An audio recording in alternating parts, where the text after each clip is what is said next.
ఆ మధ్యలో ఒకసారి అరకులోయకి వెళ్ళా క్రిస్మస్ సందర్భంలో. అక్కడ అల్లంత దూరాన చాలా గ్రామీణ స్థలము, అది కొండలు కలిగిన స్థలం. అక్కడ కూడా దేవుడు ఆ కొండ జాతి కోయ జాతుల మధ్యలో సంఘాలను ఏర్పరచడం చాలా ఆశ్చర్యకరం. ఒక స్థలానికి వెళితే అక్కడ సంఘం ఏర్పాటు చేయబడింది. వారు కోయవాసులోనే పాటలు పాడతారు. తెలుగు భాష కూడా వాళ్ళకి అర్థమైంది. తెలుగులో మనం వాక్యం చెప్పవచ్చు.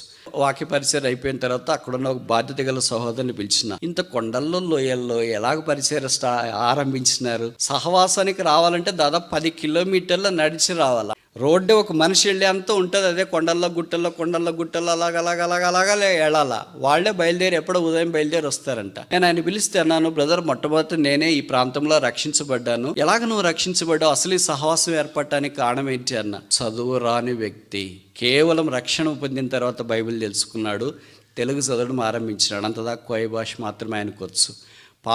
పాడేరులో సంత జరుగుతూ ఉంటుంది వాళ్ళకి, కొండ జాతి వాళ్ళకి. ఆ సంతకు పోతే అక్కడ ఎవరు యేసుప్రభుని గురించి ఒక కరపత్రిక ఇచ్చినారంట. కరపత్రిక చదివాడు, ప్రభువుని ఎరిగినాడు.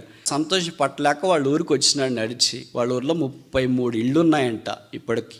వస్తే వాళ్ళ ఊరిలో యేసుప్రభుని ఎరిగినాడు ఈ వ్యక్తిని తెలిస్తే వీడిని చంపేయాలి అని కత్తి తీసుకొని చంపటానికి వచ్చినారంట. కరెక్ట్ గొంతు మీద కత్తి పడేటప్పుడు ఏం చేసినాడంటే ఇట్లా వెనక్కి జరిగేటప్పటికి చెయ్యి అడ్డం వచ్చింది. చెయ్యి అడ్డం వస్తే బొటన వేళ్ళు కరెక్ట్గా పూర్తిగా తెగింది.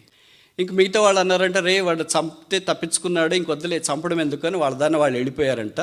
ఈయన ఈ చెయ్యి మిగతా 4 వేళ్ళకి ఈ వ్రేళ్ళు ఇలాగ అడ్డు పెట్టుకొని ఉండిపోయాడంట. ఎవరు ఈయనకి సహాయం చేయడానికి రాలేదు. హాస్పిటల్కి వెళ్ళడం కుదిరే పని కాదు, ఎంతో దూరం ఉంటుంది.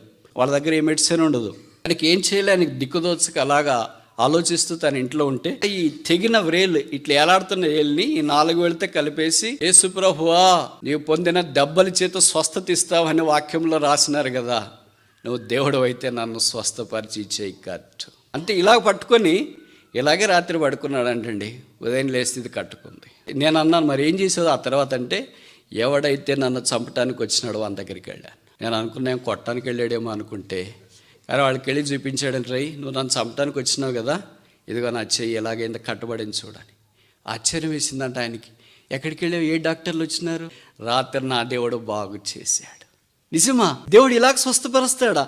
అద్భుతం. ఇప్పుడు ఆ వ్యక్తి అన్నాడంట, ఆ యేసు ప్రభుని గురించి నాకు కూడా చెప్పు. వాడు పేరు మోసిన రౌడీ బ్రదర్ ఆ ఊర్లో, మా ఊర్లో.